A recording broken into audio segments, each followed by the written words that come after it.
वर्तमान समय में प्रशांत किशोर राजनीति में जो एंट्री किए हैं वो काफ़ी काबिल तारीफ़ है। आइए समझते हैं उसके बारे में। प्रशांत किशोर ने बिहार की राजनीति में अपनी जो एंट्री की है वह केवल एक नई राजनीतिक पहल नहीं बल्कि एक राजनीतिक पुनर्परिभाषा कही जा सकती है। कभी राष्ट्रीय स्तर पर चुनावी रणनीतिकार के रूप में पहचाने जाने वाले प्रशांत किशोर ने जब अपने संगठन जन सुराज के माध्यम से बिहार की राजनीति में सीधा प्रवेश किया तब किसी ने नहीं सोचा था कि वे पारंपरिक राजनीतिक समीकरणों को इस तरह बदल देंगे। बिहार की राजनीति दशकों से दो ध्रुवों पर आधारित रही है। एक ओर आरजेडी का सामाजिक न्याय और यादव मुस्लिम समीकरण, तो दूसरी ओर जनता दल और बीजेपी का गठबंधन जो विकास और स्थिरता के नाम पर राजनीति करता रहा है। लेकिन प्रशांत किशोर की एंट्री ने इस दो ध्रुवीय राजनीति को त्रिकोणीय प्रतिस्पर्धा में बदल दिया है। अब चुनाव में तीसरी शक्ति यानी जन सुराज भी अपने सामाजिक और वैचारिक आधार के साथ उभर रही है। पीके ने राजनीति में अपनी पहचान रणनीति से नहीं बल्कि विचार के से बनाने की कोशिश की है। उन्होंने परंपरागत नेताओं की तरह जाति या धर्म की राजनीति नहीं अपनाई बल्कि गांव-गांव जाकर जनता से संवाद को अपना मुख्य हथियार बनाया।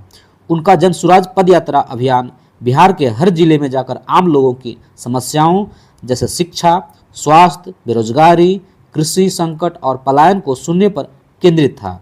इस अभियान ने न केवल जनसंपर्क बढ़ाया बल्कि यह संदेश भी दिया कि राजनीति केवल चुनाव जीतने का माध्यम नहीं बल्कि समाज सुधार का साधन भी हो सकती है। प्रशांत किशोर की रणनीति यह रही है कि वे जनता के बीच जाकर नेता नहीं समाधान का विकल्प प्रस्तुत कर रहे हैं। उन्होंने पारंपरिक राजनीतिक दलों पर यह आरोप लगाया कि वे जनता को केवल वोट बैंक के रूप में देखते हैं न कि नागरिकों के रूप में। इसीलिए पीके ने पार्टी के बजाय आंदोलन की भाषा को अपनाया।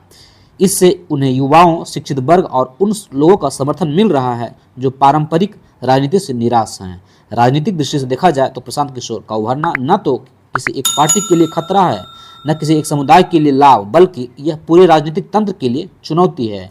उनके आने से आरजेडी और जेडीयू बीजेपी गठबंधन दोनों के वोट शेयर पर असर पड़ सकता है।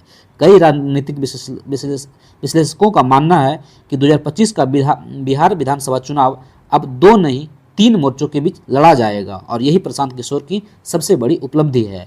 अंततः कहा जा सकता है कि प्रशांत किशोर ने बिहार की राजनीति में न केवल एक नई बहस शुरू की है बल्कि यह भी दिखाया है कि राजनीति बिना जाति, धर्म और पैसे के भी जनता के बीच की जा सकती है। उनका आंदोलन अभी शुरुआती दौर में है लेकिन इसका प्रभाव इतना गहरा है कि बड़े बड़े रणनीतिकार और अनुभवी नेता भी सकते में हैं। अगर यह जन आंदोलन जमीन रूप से मजबूत होता गया तो आने वाले वर्षों में बिहार की राजनीति में एक नई दिशा तय करेगा जहां जनता वास्तव में राजनीति के केंद्र में होगी